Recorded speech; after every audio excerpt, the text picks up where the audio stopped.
I've seen the pictures, the ones in magazines decide, the flawless filters where the real truth tries to hide.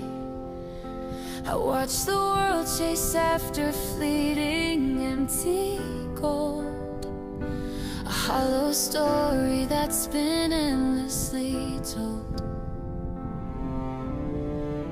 But then I saw you standing in the quiet light, and every single notion suddenly felt wrong, not right. Your beauty isn't polished, isn't loud or keen. It's the genuine, honest masterpiece I've ever seen.